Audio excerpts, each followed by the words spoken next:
மிதுன ராசி நேயர்களுக்கு வந்து பார்த்தீங்க அப்படின்னா 10ஆம் இடத்துல சனி பகவான் வந்திருக்கிறதுனால கண்டிப்பாக ஒரு நல்ல ஒரு மரியாதையான ஒரு தொழிலை நீங்கள் அமைச்சுக்குவீங்க. ஒரு தொழில் சார்ந்த விஷயங்கள், வேலை சார்ந்த விஷயங்கள் ரொம்ப சிறப்பாக இருக்கும். அரசு சம்பந்தப்பட்ட முயற்சிகள் எடுக்கிறது, அரசாங்கத்தின் மூலமாக வருமானங்கள் வர்றது, அந்த இளைய சகோதரர் மூலமாக வருமானம் வர்றது, இது எல்லாமே உங்களுக்கு இந்த காலகட்டத்தில் நடக்கும். அதே சமயம் தந்தையாருடைய சில சொத்துக்கள், பத்திரப்பதிவுகள் இதெல்லாமே உங்களுக்கு சூப்பராக இந்த மாதத்தில் அமையும். மனசு வந்து ரொம்ப அருமையாக இருக்கும், அற்புதமாக இருக்கும்.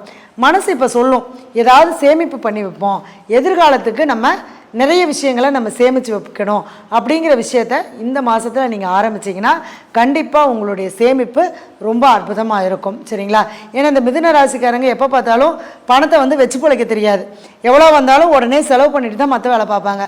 அதனால் இந்த மாதத்தில் ஒரு உண்டியல் வச்சோ அல்லது உங்களுடைய குழந்தைகள பேர்லேயோ ஒரு பணத்தை போட்டு வச்சுட்டு வந்தீங்கன்னா அந்த பணம் உங்களுக்கு மிகப்பெரிய அளவுக்கு ஒரு சேமிப்பாக கண்டிப்பாக மாறும்.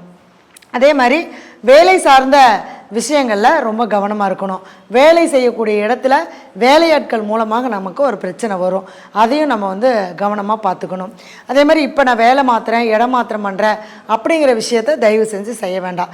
என்ன வேலை இருக்கோ அந்த வேலையில் நீங்கள் நிரந்தரப்படுத்தி இருக்கிறதுக்கான ஒரு வழிமுறைகளை நீங்கள் பண்ணிக்கோங்க. இப்போ எனக்கு இந்த வேலை ரொம்ப சுமையை கொடுக்குது, நான் வேலை மாற்றுறேன் அப்படிங்கிற விஷயத்த நீங்கள் பண்ண வேண்டாம். சரிங்களா? அடுத்தது வந்து பார்த்திங்க அப்படின்னா தாய் ஸ்தானம் அப்படிங்கக்கூடிய சொல்லக்கூடிய தாயாரோட சில கருத்து வேறுபாடுகள் ஏற்படும். தாயாருக்கு உடல் நலத்தில் நம்ம பாதிப்புகள் ஏற்படும்.